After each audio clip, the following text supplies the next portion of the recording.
Une vidéo un peu spéciale cette semaine. Une vidéo un peu spéciale parce que je ne vois pas comment je pourrais vous parler comme ça de chasse, comme si de rien n'était. Comme si le monde n'avait pas changé en quelques jours. Je pense que comme moi, vous avez tous été sidérés par l'invasion de l'Ukraine par la Russie, qui rebat les cartes du monde comme aucune crise ne l'avait fait depuis des décennies. Alors on va pas épiloguer sur les camps qui ne manquent jamais de se former en pareil cas. J'aimerais bien que les commentaires haineux ne fleurissent pas sous cette vidéo, et que vous évitiez de vous écharper sur des questions du style « à qui c'est la faute ». Essayons de garder en tête que la complexité même du sujet qui nous occupe nous met à l'abri d'en biter toutes les ramifications. Et puis on doit bien ça aux Ukrainiens qui se battent au moment où on est en train de parler pour la liberté de se déterminer en tant que peuple. Ce qui m'a interpellé depuis ces quelques jours, c'est la capacité humaine à littéralement rester arc-boutée sur ses constructions cognitives. Les gens parlent de l'Ukraine, mais à travers le prisme de leurs croyances. Pas le temps de niaiser, faut donner son avis. Ou pire, comme Hélène Touy, la candidate aux élections présidentielles et législatives du parti animaliste, qui nous tweet avant toute autre chose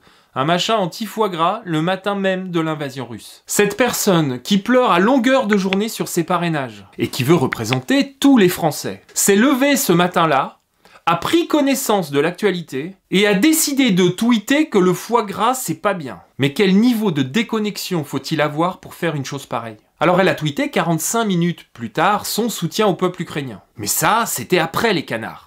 Faut pas déconner quand même. Mais attendez, on ne fait qu'effleurer là l'indécence de cette personne et du parti qu'elle représente. Le 28 février, Hélène Touy partage l'organisation par son parti politique d'une marche blanche en hommage aux victimes de la chasse. Notre histoire, avec un H majuscule, est en train de changer sous nos yeux. La Russie agite des chiffons rouges nucléaires. Un pays européen souverain est envahi. On bombarde des quartiers résidentiels. Cette guerre cause chaque jour plus de victimes dans les deux camps que tous les accidents de chasse réunis dans notre histoire. Des centaines de milliers de personnes fuient leur maison pour se mettre à l'abri. Mais le parti animaliste antispéciste mobilise ses ressources pour organiser une marche blanche contre les victimes de la chasse, qui vient de fermer au passage le 28 février. Fidèles à eux-mêmes, les animalistes sont enfermés dans leur tour en carton et agitent des pancartes pour sauver les lapins. Pendant que le monde est en train de basculer dans une nouvelle ère. Parce que les autres candidats, d'ailleurs quel que soit leur parti politique, ils se sont au moins un peu donné la peine de comprendre qu'il faudrait mettre de côté les affaires courantes, histoire de se montrer un peu à la hauteur de l'événement.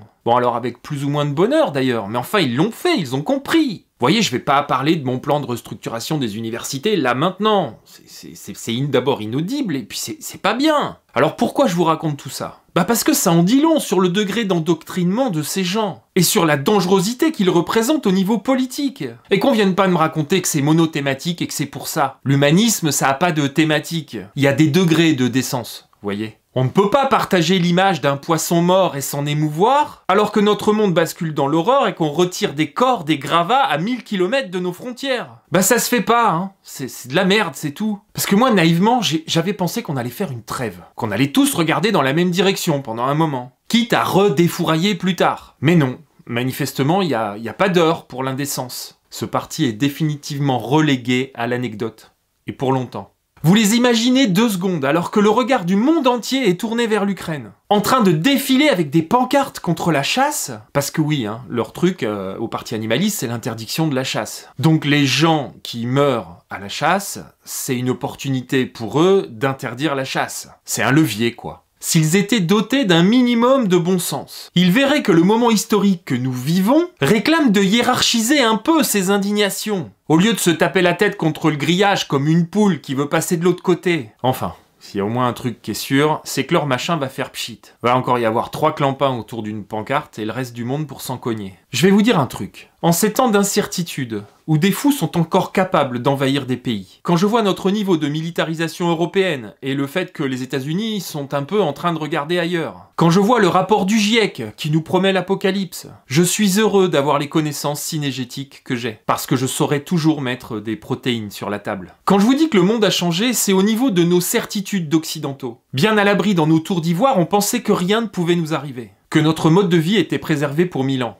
Alors j'ai pas de boule de cristal, mais une chose est sûre. Je suis heureux d'être chasseur. Et heureux de savoir que j'aurai pas à mendier peut-être un jour pour un bout de viande. Heureux aussi de savoir que je pourrais aider d'autres familles si on devait en arriver là. Vous saviez que les chasses traditionnelles ne sont en fait que le résultat de la faim ? Que des gens ont mis en place des stratagèmes pour essayer d'attraper des oiseaux pour pouvoir les manger, à des moments où les munitions étaient rares, qui peut dire aujourd'hui qu'il est à l'abri de devoir un jour se battre pour manger? Alors je ne suis pas ici en train de récupérer la situation pour justifier la chasse. Loin de là. Je reviens simplement au basique. Pour pouvoir baser son alimentation sur des substituts industriels, que les animalistes adorent passer voir au salon de l'agriculture, il faut pouvoir compter sur la stabilité d'un système.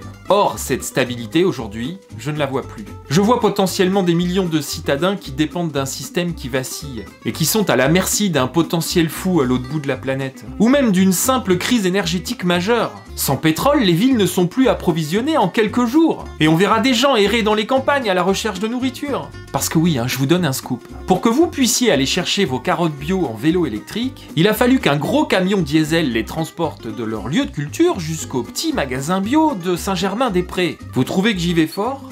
Qu'on est loin d'en arriver là? Je vais pas rentrer dans un délire paranoïaque, je vous rassure. Je dis simplement que l'antichassisme est devenu obsolète en quelques jours, et que l'avenir pour moi sera la préparation à l'autosuffisance maximale. Laissons donc les véganes véganer. Comme dit mon père, le premier qui a besoin de l'autre, il passe un coup de fil. Voilà, merci à tous les gens qui me soutiennent sur Tipeee, merci aux clients de la boutique, merci d'avoir été là dans le live que j'ai fait la semaine dernière. C'était très sympa de vous voir en vrai et de pouvoir répondre à vos questions en direct. N'oubliez pas de vous abonner, c'est extrêmement important. Gardez le cap. Je vous dis à bientôt, sur Terre ou ailleurs.